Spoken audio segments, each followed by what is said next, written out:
Coming up, £1 million and rising. Terminally ill teenager Stephen Sutton exceeds his remarkable fundraising target.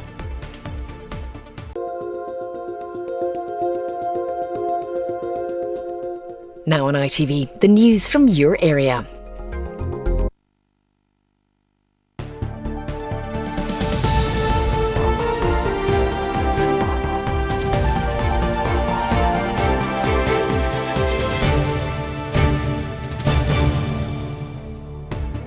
You're watching ITV News Central. On our programme tonight, he's done it. A dying teenager completes his remarkable bucket list by raising more than £1 million for charity. Also tonight, revenge gone wrong. A jury hears an arson attack which killed a family in Leicester was meant for another house. Flying the flag, Evesham celebrates St George's Day with what else but asparagus, of course.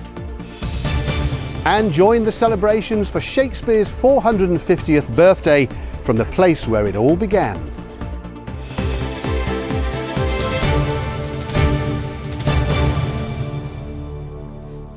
Good evening. A teenager from Staffordshire diagnosed with terminal cancer today reached his goal of raising over £1 million for charity.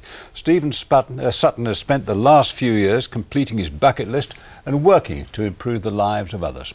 As news of his worsening conditions spread, hundreds of thousands of pounds flooded his donation page today to take the total to over £1 million. Emma Burrows reports now on how Stephen inspired so many people. I would describe myself as an ordinary teenager. However, for the last 3 years, I've been battling cancer. Unfortunately, my disease has been deemed as incurable by the doctors. Stephen's battle with cancer has touched thousands of people across the world. Through his blog, he's been sharing his journey of working through his bucket list, aiming to inspire others to see the best in life. The list includes 46 things he wanted to do before he dies, such as skydiving, hugging an elephant, crowd surfing in a rubber dinghy and playing the drums at a Wembley Cup final.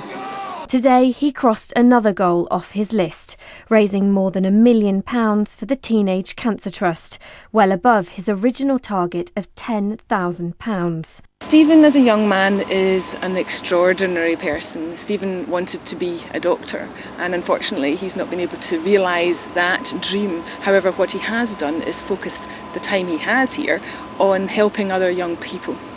I met him most recently a couple of weeks ago and the last thing he said to me was, you know, it's not about how long you live, it's about the difference that you make. Celebrities joined in the drive for donations today on Twitter. Jimmy Carr, who's already met Stephen, gave his support. Piers Morgan says Stephen's a remarkable, inspiring and courageous young man.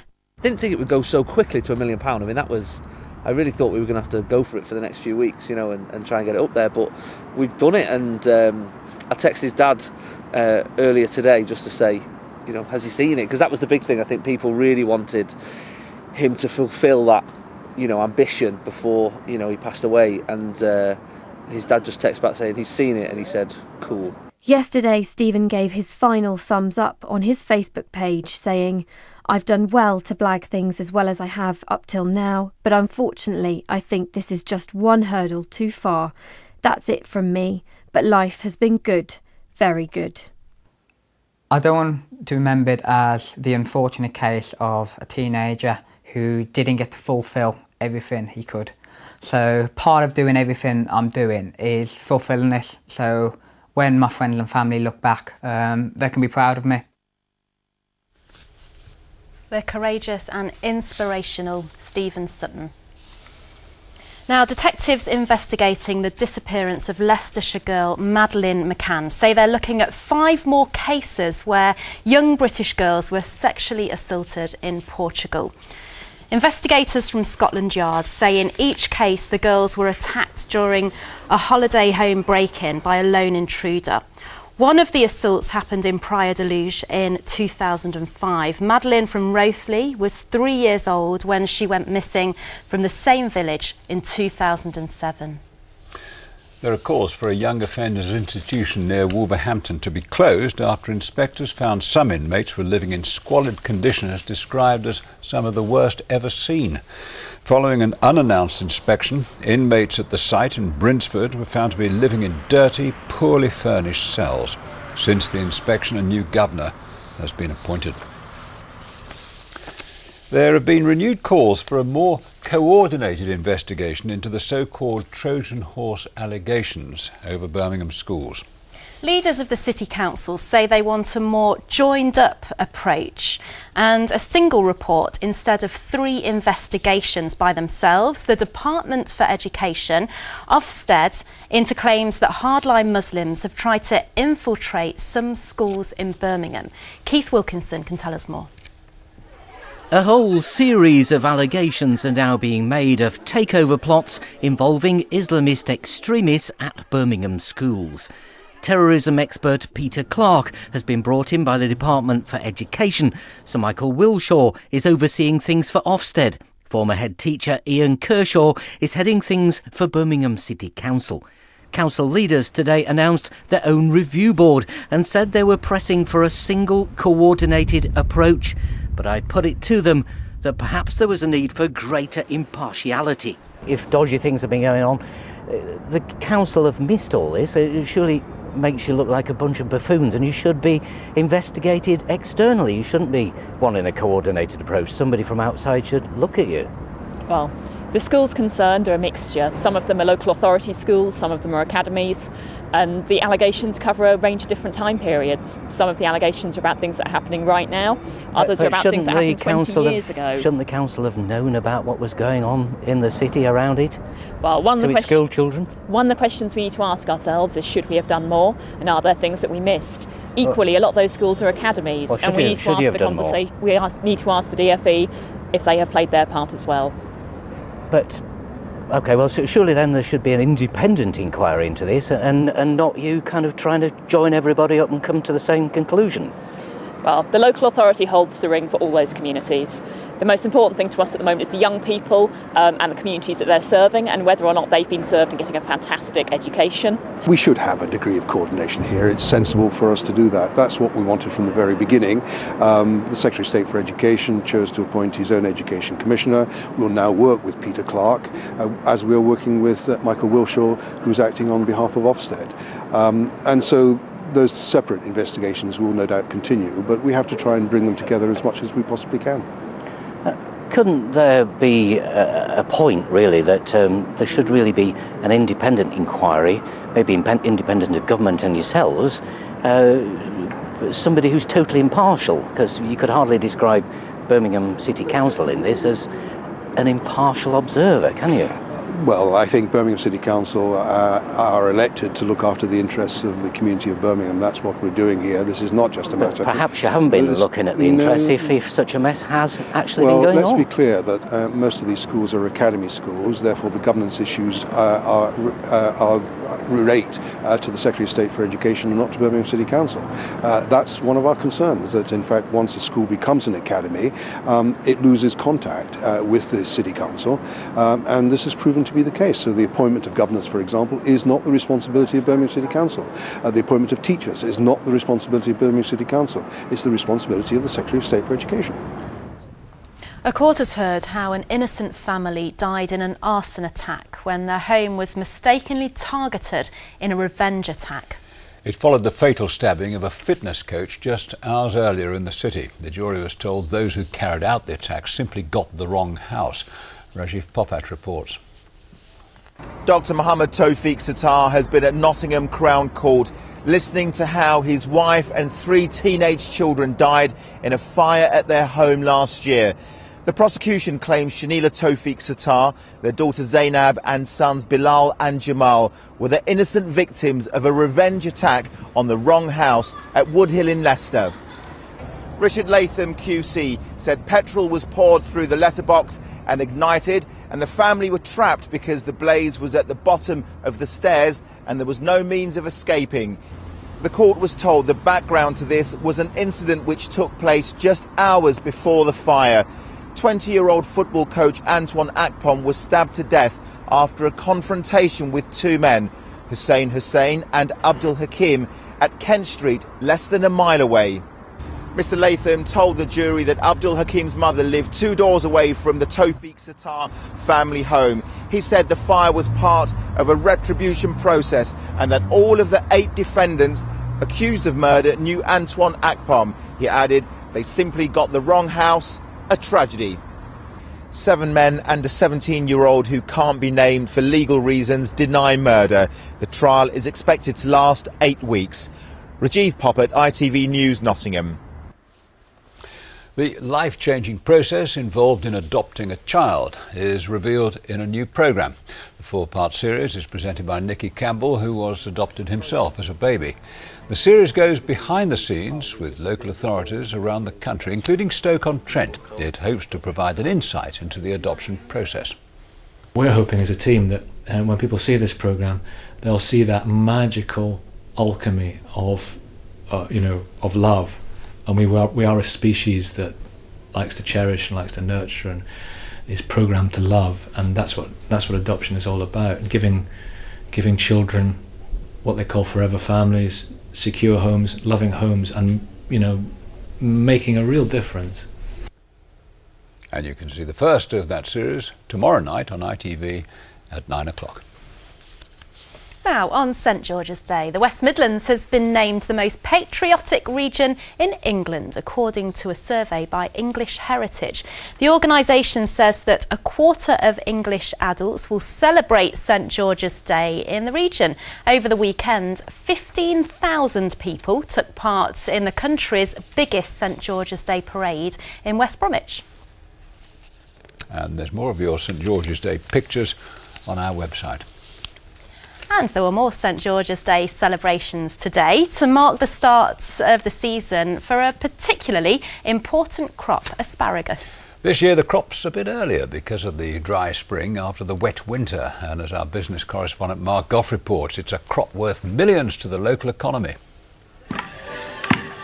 St George's Day is traditionally the start of the asparagus season here in the Vale of Evesham, and they've been marking it this way for years, with a little English jolliness at the Fleece pub at Bredferton near Pershaw.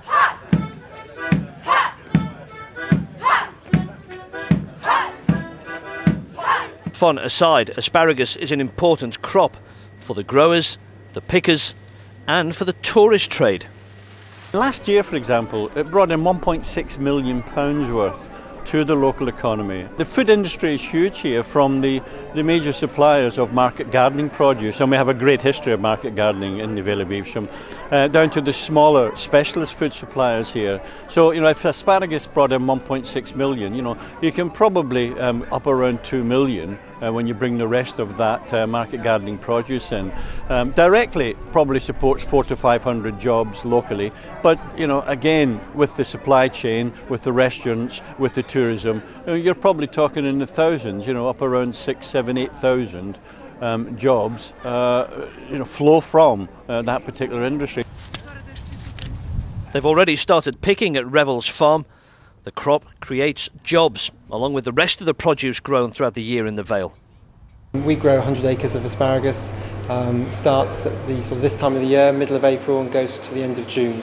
We grow a range of crops, salad onions, dwarf beans, and those are 2 of our main crops. And then on top of that, there's a lot of small crops which we also supply. We start receiving seasonal workers, and up through the season we can have up to about 300 people working for us at any one time.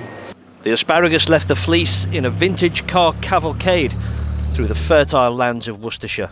And this year, this part of the world was left in no doubt what day it was. Broadway Tower, broadcasting it was St George's Day for miles around. Mark Goff, ITV News, Worcestershire. I'm partial to a spot of asparagus. Oh, I love it. I had it last night. Bit of parmesan. Oh, you're posh. It's the trick, doesn't it? You're posh. Oh, yeah. Bit of salty butter for me. Right. Now then, still to come, we celebrate the 450th birthday of the Bard. First, a quick bit of sport, and Leicester City have secured the championship title to go with their Premier League promotion success after a 1-0 win at Bolton Wanderers. A Lloyd Dyer second-half strike turned out to be the winning goal and means Leicester have wrapped up the title with 2 games to spare. And you can see more of the Foxes celebrating their league triumph on our website at itv.com/central.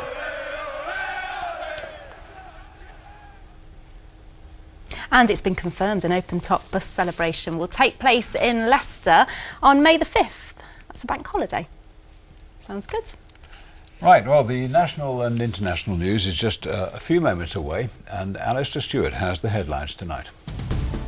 A mother is arrested on suspicion of murder following the deaths of 3 children. All had a serious genetic illness. Twin boys seen here with their father were 3 years old, the third their 4-year-old sister. Police say they aren't looking for anyone else in connection with the deaths. A breakthrough breast cancer drug ruled out for the NHS in England on the grounds of cost. And the Cambridges go from the outback to the spin back as they get down with the kids down under. Join Ray Nightingale and me at 6:30. He is, without doubt, the most famous poet and playwright in history, and today his hometown is celebrating his 450th birthday. Yes, the works of William Shakespeare have delighted audiences all over the world for centuries and made Stratford-upon-Avon a worldwide tourist destination. Andy Bevan is at the place where it all began. William Shakespeare was the third of 7 children born to John and Mary Shakespeare at this house in Henley Street. His exact date of birth isn't known, but it's widely accepted to be the 23rd of April 1564.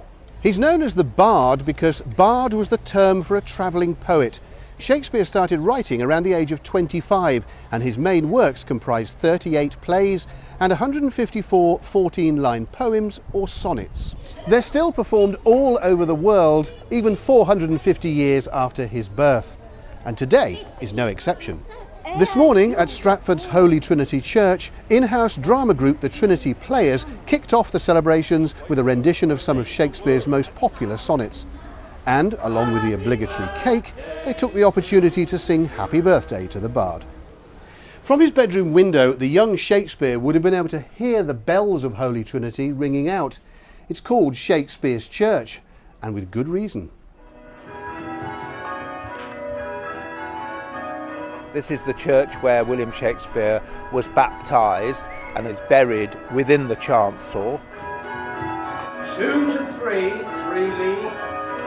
People have seen perhaps images of people on the end of a bell rope supposedly ringing the bell and bouncing up and down, and of course when they see the operation in reality it comes as a bit of a surprise.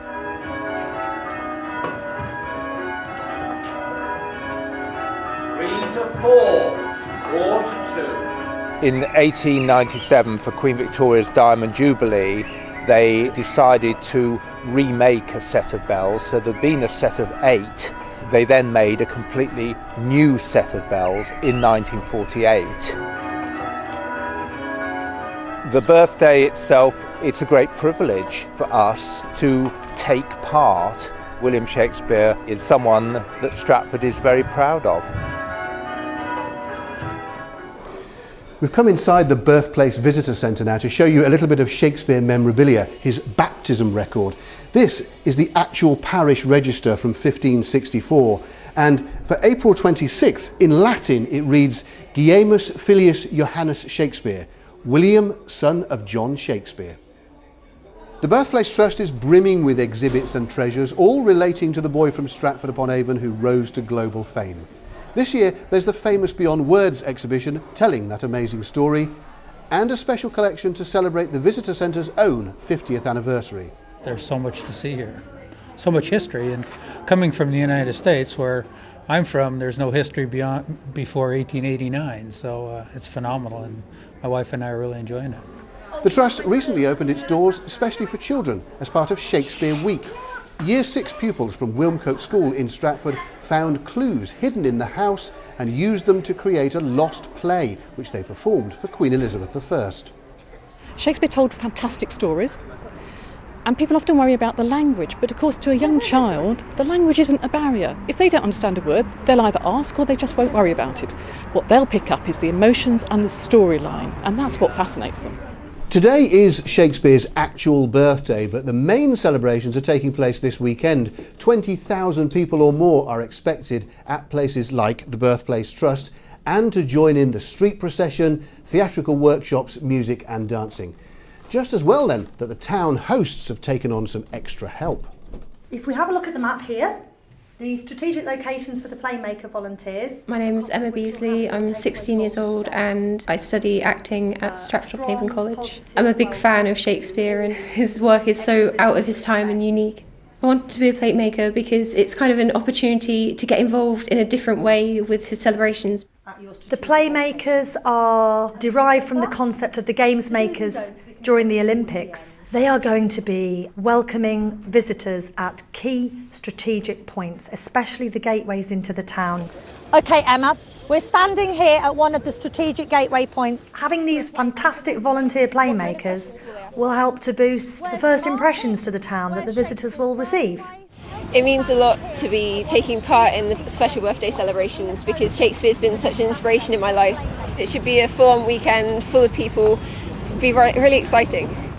William Shakespeare is the most quoted writer in the history of the English-speaking world, and today he's been declared England's ultimate claim to fame, winning the People's Choice in Visit England's Hall of Fame.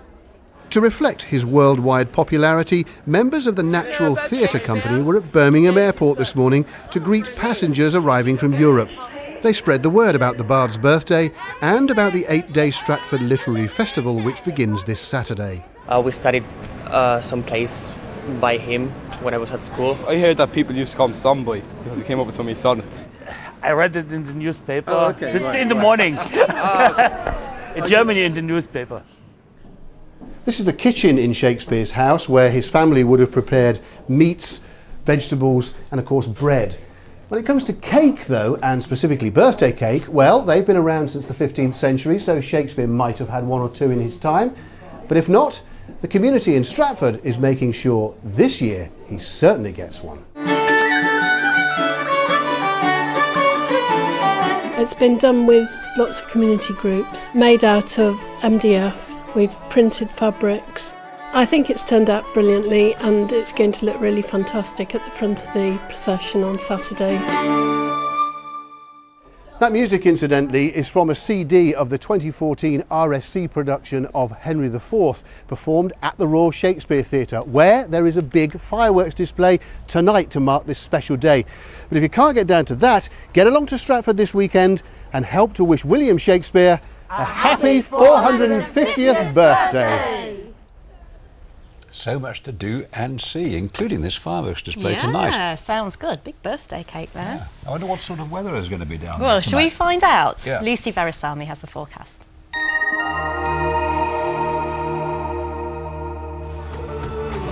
A short break. Whatever the weather. ITV Local Weather, sponsored by CenterParcs. Hello to you, very good evening. Well, disappointingly grey, dull and damp for some of us today. The rain will tend to ease and clear in the next few hours, leaving prime conditions for it to turn foggy come the morning. And then beyond this, well, a mixture of sunshine and occasional April showers. Back to this evening and tonight, any showery rain will tend to ease and clear. Starry skies to the north of the region. Elsewhere, mist and fog soon developing. Dense patches of fog come dawn, giving some poor visibility through the likes of Herefordshire, Worcestershire, Shropshire. Here, very grey for the journey into work. The possibility of some disruption for a time. A little brighter to the north of our patch. And then through the course of the afternoon, things are looking so much better. Fine and bright, spells of sunshine, just the outside chance of a shower, and temperatures hovering around 14 or 15 degrees or so. That's it from me. Have a lovely evening. I'll see you again soon. ITV Local Weather, sponsored by CenterParcs.